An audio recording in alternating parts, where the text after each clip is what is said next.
आज बात करते हैं एसएससी जीडी 2025 के लिए महत्वपूर्ण अनुच्छेदों की। देखिए पिछली वीडियो में हमने देखे थे 1 से 20 तक अनुच्छेद। अब देखते हैं 21 से आगे वाले। देखिए 21 में क्या दे रखा है, अनुच्छेद 21 कहता है, देखिए ये बहुत इंपॉर्टेंट अनुच्छेद है, ये पूछा जाता है, बहुत ज्यादा पूछा जाता है। देखिए इसमें क्या कहता है, प्राण एवं प्राण और देह स्वतंत्रता। देखिए प्राण और देह स्वतंत्रता का मतलब क्या होता है, जो कोई ये मतलब होता है कि हमारे प्राण कोई नहीं ले सकता। देह मतलब हमारे शरीर की एक स्वतंत्रता है। जैसे इसमें खाना खाने की स्वतंत्रता, खाना खाना खाने की, जीवन जीने की स्वतंत्रता, हमें कोई मार नहीं सकता, इसकी स्वतंत्रता। और देखिए जो सारे ट्रैफिक रूल होते हैं वो इसी के तहत आते हैं। गाड़ी धुआं देती है तो वो हमारे शरीर के लिए हानिकारक होती है, उसकी भी स्वतंत्रता इसी के तहत आती है। इसमें देखिए जीवन जीने का अधिकार हमारा इसी में आता है। और देखिए हमारी जो निजता का अधिकार भी इसी में आता है। निजता का अधिकार, निजता का अधिकार भी इसी अनुच्छेद में आता है, इसलिए ये बहुत इम्पोर्टेंट अनुच्छेद हो जाता है। देखिए अनुच्छेद 21 का देखिए ये 86वां संविधान संशोधन, 86वां संविधान संशोधन 2002 में जोड़ा गया था, 2002 में जोड़ा गया था 86वां संविधान संशोधन द्वारा। देखिए ये क्या कहता है, ये कहता है 6 से 14 वर्ष के बच्चों को शिक्षा का अधिकार। इसमें देखिए जो 6 से 14 वर्ष के बच्चे हैं उनका मौलिक अधिकार है ये। अब उनको शिक्षा देना अनिवार्य हो गया है सरकार का, उनको निःशुल्क शिक्षा दी जाएगी। अनुच्छेद 22, ये देखिए बहुत इंपोर्टेंट है, अनुच्छेद 22, अनुच्छेद 22। ये अनुच्छेद 22 क्या कहता है, कुछ दिशाओं में गिरफ्तारी से संरक्षण, गिरफ्तारी से संरक्षण। देखिए इसमें क्या होता है कि आपको जो पुलिस गिरफ्तार कर लेती है तो उसमें हमारा अधिकार होता है कि हमें क्यों गिरफ्तार किया गया, किस लिए, उसमें हमारी जो पूछने का अधिकार होता है क्यों गिरफ्तार किया गया, और कितने समय 24 घंटे के अंदर अंदर हमें कोर्ट में पेश करना चाहिए। इस तरह की जो हमारी अधिकार है वो अनुच्छेद 22 के तहत आता है। अनुच्छेद 23 क्या कहता है, अनुच्छेद 23 कहता है मानुष के दुर्व्यापार एवं बल आश्रम। देखिए इसमें क्या होता है कि मानव से आप जबरन कोई मजदूरी नहीं करा सकते हैं। एक सीमित टाइम होता है, उसी के तहत आप मजदूरी करा सकते हैं।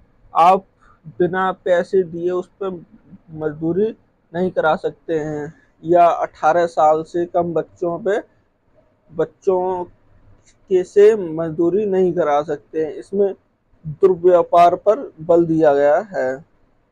और जो बलात् श्रम होता है वो इसी के तहत आता है। तो हमारा ये बहुत इंपॉर्टेंट हो जाता है, ये कई बार पूछा भी गया है, पूछा भी गया है। अनुच्छेद 14, अनुच्छेद 24, अनुच्छेद 24 क्या कहता है, कारखानों में बालकों का नियोजन एवं प्रतिशत।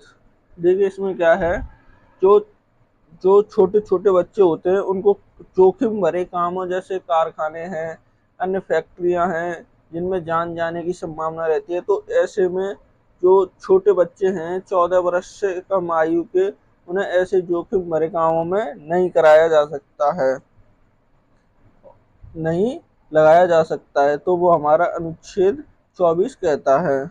इसमें 14 वर्ष से कम आयु के बच्चों को नहीं लगाया जा सकता है। अनुच्छेद 25, अनुच्छेद 25 क्या कहता है, यह अनुच्छेद 25 कहता है धर्म का आचरण और प्रचारण। जैसे आप किसी धर्म को मानते हैं, XYZ किसी भी धर्म को मानते हैं, तो आप उसका प्रचार कर सकते हैं, उसे बढ़ावा दे सकते हैं, मगर कानून के दायरे में रह के, और उसे आपको धर्म को अपनाने की स्वतंत्रता है। तो हमारा ये अनुच्छेद 25 कहता है।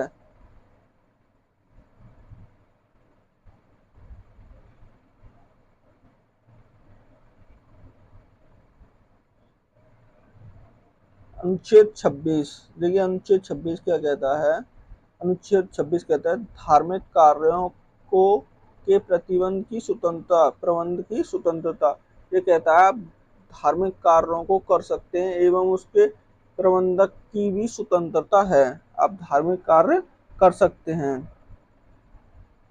देखिए अनुच्छेद 29, जो हमारे इम्पोर्टेंट हैं उन्हीं को देखते हैं, जो बाकी इम्पोर्टेंट नहीं है उनको नहीं देखेंगे। अनुच्छेद 29 क्या कहता है, अल्पसंख्यक वर्गों के हितों का संरक्षण।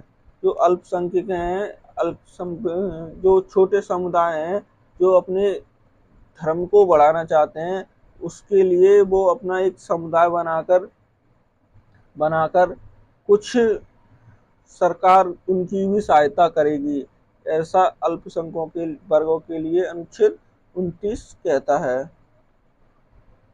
अनुच्छेद 29, अनुच्छेद 30 क्या कहता है, शिक्षा संस्था की स्थापना प्रशासन कराने के अल्पसंख्यक वर्गों का अधिकार। यानी कुछ ये संस्थाएं खुल सकते हैं, तो उन धार्मिक संस्था खुल सकते हैं, उनके लिए सरकार भी मदद करेगी। अनुच्छेद देखिए 31, अनुच्छेद 31 के बारे में बता दूं, ये पहले मौलिक अधिकार था, लेकिन सरकार ने इसमें संशोधन कर ये अनुच्छेद 31 को खत्म कर दिया। अब ये कानूनी अधिकार है। अब ये 31 के काम में पहुंच गया है, सॉरी 300 के काम है। पहले 31 आर्टिकल 31 था, लेकिन संशोधन करके ये 300 के ए में पहुंचा दिया गया है। तो ये अनुच्छेद 31 खत्म कर दिया गया है। अनुच्छेद 32, देखिए अनुच्छेद 32 बहुत इंपोर्टेंट है। देखिए ये क्या कहता है, अधिकारों के प्रवर्तित कराने के लिए उपचार। देखिए अनुच्छेद 32 क्या है, अनुच्छेद 32 के तहत 5 प्रकार की रिट जारी की जाती हैं।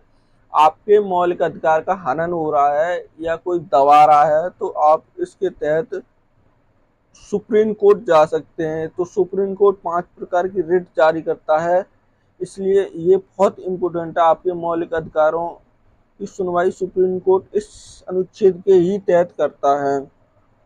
देखिए इस अनुच्छेद को बाबा साहब ने, डॉक्टर भीमराव अंबेडकर ने संविधान की आत्मा कहा है। अनुच्छेद आत्मा कहा है, क्या कहा है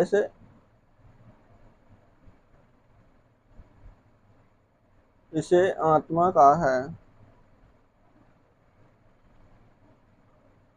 संविधान की आत्मा।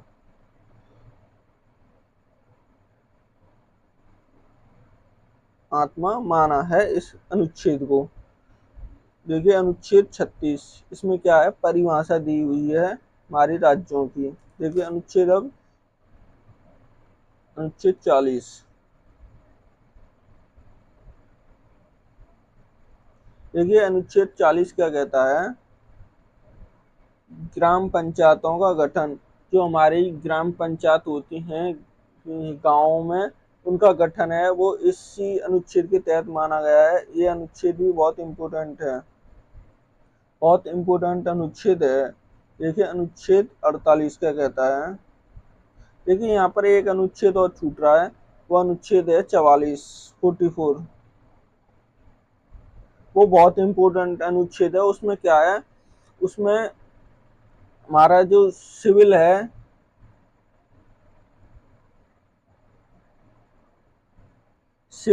उसका जिक्र किया गया है अनुच्छेद 44 में।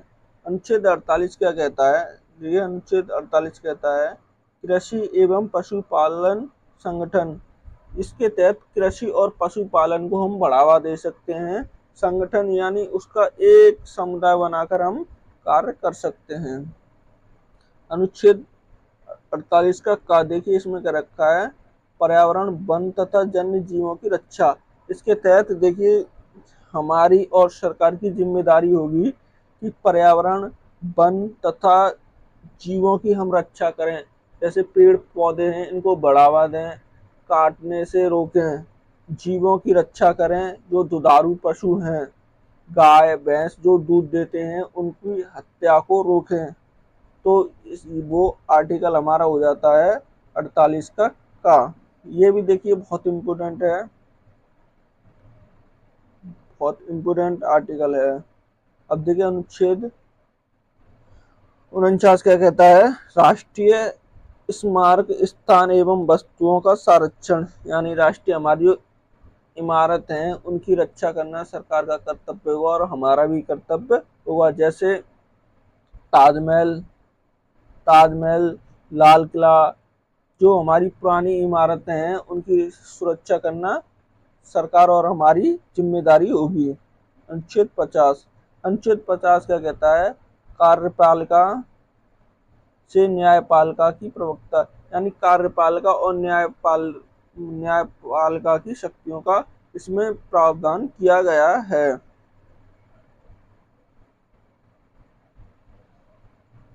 अनुच्छेद अनुच्छेद 51 कहता है अंतर्राष्ट्रीय शांति और सुरक्षा। जो हमारी अंतर्राष्ट्रीय जैसे विदेश में से रिश्ते हमारे अच्छे रहेंगे और सुरक्षित रहने चाहिए। हम अंतर्राष्ट्रीय स्तर पर शांति और सुरक्षा का अच्छा प्रावधान होगा। देखिए आर्टिकल 51 का ये देखिए बहुत है, बहुत इम्पोर्टेंट है 51 का। देखिए इसमें हमारे मौलिक कर्तव्य हैं। पहले हमारे मौलिक कर्तव्य संविधान में नहीं थे, लेकिन बाद में संशोधन कर हमारे मौलिक कर्तव्यों को जोड़ा गया। इसमें हमारे 10 मौलिक कर्तव्य जोड़े गए थे, लेकिन 86वां संविधान संशोधन 2002 के तहत एक और 21 का जो पीछे बताया है, 21 अनुच्छेद 21 का शिक्षा का अधिकार था, वो भी जोड़ा गया था। इसे कुल मिलाकर हमारे मौलिक कर्तव्य हो गए थे 11। हमारे मौलिक कर्तव्य हो गए थे 11। तो वो अनुच्छेद 21 का के तहत जोड़े गए हैं, यहाँ पर वो रखे गए हैं। तो ये भी बहुत इम्पोर्टेंट अनुच्छेद हो जाते हैं। आज की वीडियो में यहीं तक देखते हैं। वीडियो अच्छी लगे तो चैनल को सब्सक्राइब करना, दोस्तों के साथ शेयर करना ना भूलें। इससे आगे के जो अनुच्छेद हैं वो अगली वीडियो में देखेंगे।